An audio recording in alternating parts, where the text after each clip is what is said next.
Most board members want to protect their school's mission, but instead they find themselves staring down a massive stack of compliance and financial paperwork. There is a structural mismatch built into faith-based and private education. These schools exist to form human beings, yet their board meetings are organized using municipal governance structures, systems designed for city councils to maintain roads and balance budgets. Board members are usually highly competent problem solvers. If a concrete, actionable item like a facilities report is placed at the top of the agenda, they will spend their best energy analyzing it. It is the physics of board drift. A group naturally tackles whatever is most tangible and immediate.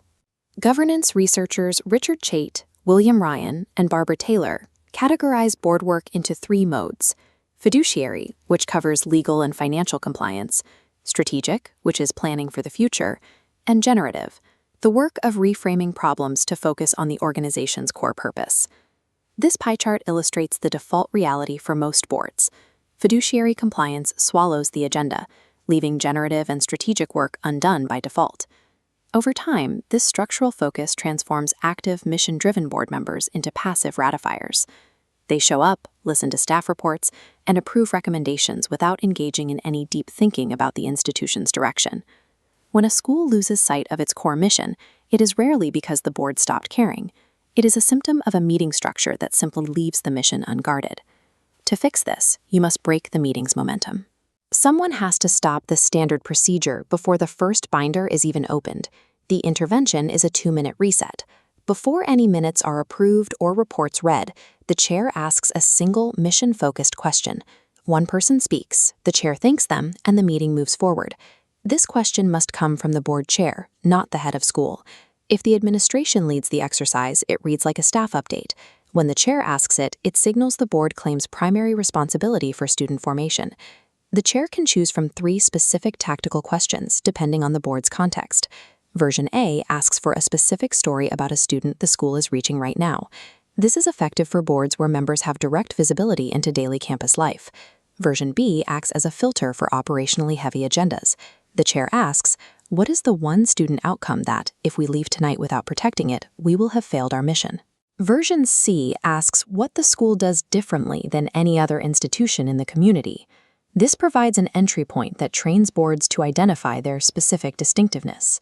By spending just 2 minutes on one of these prompts, the board shifts its identity.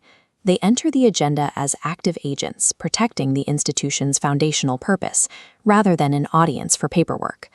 This process often feels awkward at first.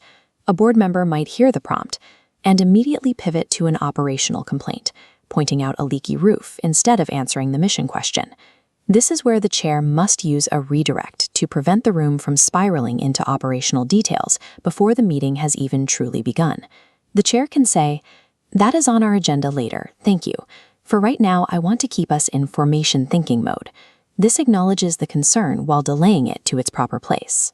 Using the phrase formation thinking mode creates a shared vocabulary. Repeating it at every meeting builds a new board culture where members can distinguish between managing a business and governing a mission.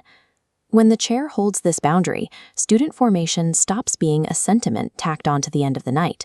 It becomes the lens that filters the budget and policy decisions that follow.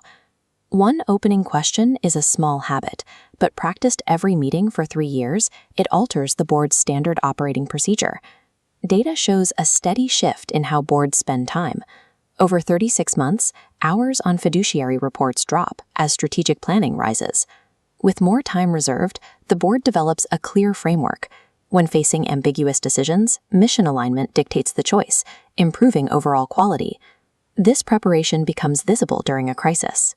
When enrollment drops or a financial shortfall hits, boards that have practiced mission anchoring navigate the storm with less internal conflict because they have already established what they are unwilling to compromise. This governance culture eventually signals a shift to the rest of the school. Research from ACSI and CAPE suggests that when a board visibly protects the formational mission in its decisions, teachers report a higher sense of calling, and families demonstrate stronger trust in the institution. Heads of school can initiate this by presenting the research on generative governance to their board chair. Offer the opening question protocol as a 3-meeting pilot program, a tool to help the board reclaim its primary focus. Ultimately, the quality of what happens at the board table directly shapes the environment students experience every single day. Students never see the mechanics of a board meeting, but they live in the culture those meetings either systematically protect or quietly allow to drift away.